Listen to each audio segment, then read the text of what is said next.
Hey, how's it going, everyone? Saintsfan back again with another GTA Online video, and today we get some more interesting news from Fun about either the next DLC or something that Rockstar are doing over the next couple of weeks. So Rockstar are giving us all this free money this week, and they're also having all of these cool discounts, and they're also giving us a ton of ways to make money with all the double money events.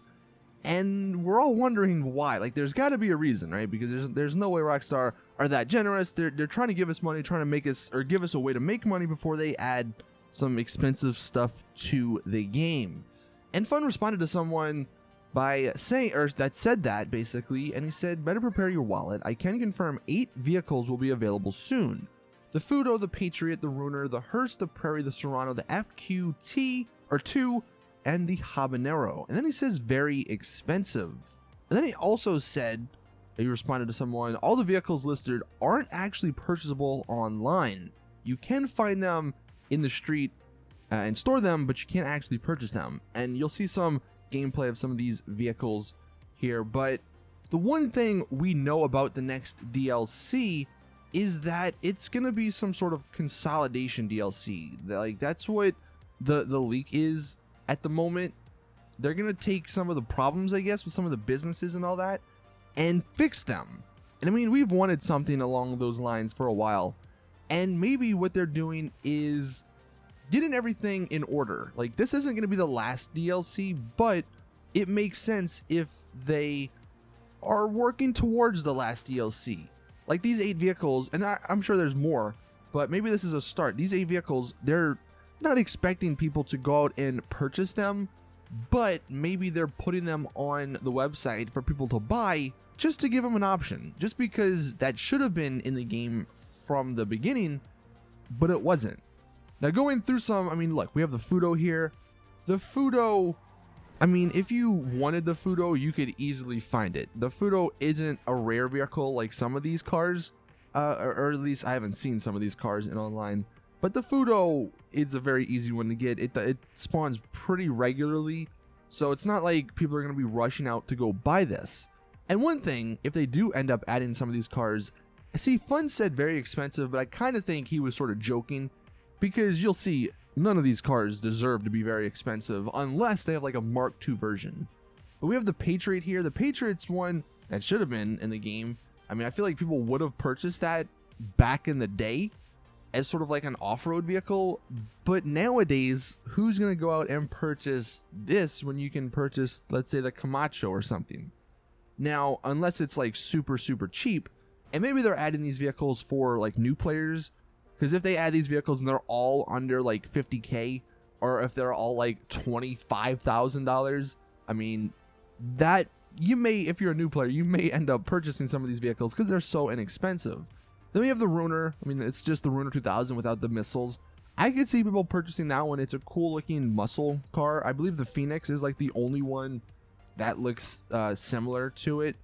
But we have the Hearse. Apparently the Hearse is not called Hearse in the game files, but the Hearse is another one that it's not hard to get. There are multiple glitches out there to get it to spawn, and then you can put it in your garage. So I feel like if people have a Hearse, they already have it purchased. So I don't think that's going to be something that important. Then we have the Prairie, and look at, I mean, who's going to want to purchase this? This is not a good looking car at all. So, I mean, they could put this for free, and I probably wouldn't put it in my garage. The next one is the Serrano, and this is where we get into some of the SUVs. Now, this one isn't horrible. It's a benefactor car, so it looks pretty decent. But the problem with this one and with all these next ones, they aren't as good as the new SUVs, or the SUVs that have been added most recently, because there aren't really any new SUVs. But like the Huntley, for instance, that one, you're not going to beat it, like in terms of looks, customization, and performance and all that. So what's the point of these SUVs? The next one, the FQ2, another SUV that this one I don't believe is actually too rare. I think now that I know the name of it, I've seen this car, or now that I know what it looks like, I've seen this car multiple times, so it's not, too special. And then you have the Habanero, there's like a mini SUV here, but nothing good looking, nothing special at all. So I'm just wondering what Rockstar's train of thinking is with this. I mean, you guys in the comments can let me know, out of all of those 8 cars, are there any that you would purchase? I mean, for me, I might purchase the Ruiner and then the Patriot just to have it, because I feel like the Patriot would be cool to have. But again, I would never use it because there's no reason to. There's a better alternative already in the game that I probably already have purchased. And I mean, I guess it really depends on when Rockstar decides to add these, because if they add them before the next DLC, then they're just going to be their regular versions. And that, I don't think would make much sense. Like I said, the only way it would make sense is for new players.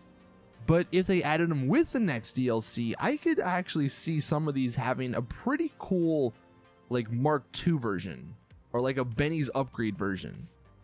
But obviously, we're going to have to just wait and see on that. And I don't think that's the case, because I feel like if they were going to do Benny upgrade versions or Mark II versions of some of the vehicles, it wouldn't be these 8. But yeah, I don't know. It's just, it's interesting to see what Rockstar are doing over there. I mean, like I said, and like, you know, many people have pointed out, they're giving us this free money and stuff, and it's for a reason. So I guess they're going to be having a bunch of stuff available to purchase with that next DLC, which probably is coming out in June, so in a month. But that is it. Thank you all. Let me know in the comment section your thoughts on this topic. Like I said, I think Fun was sort of being facetious when he said very expensive. But I mean, I guess if you purchase all of them, you know, it may cost a couple $100,000 once you have them upgraded and, you know, fully customized. But I guess if you like collecting cars and you want to have everything, it gives you an option to purchase them without going to find them, because I know some of them are kind of annoying to find. But yeah, anyway, thank you all. Please drop the video a like if you enjoy, subscribe for more awesome GTA content, and as always, I'll see you guys in the next one.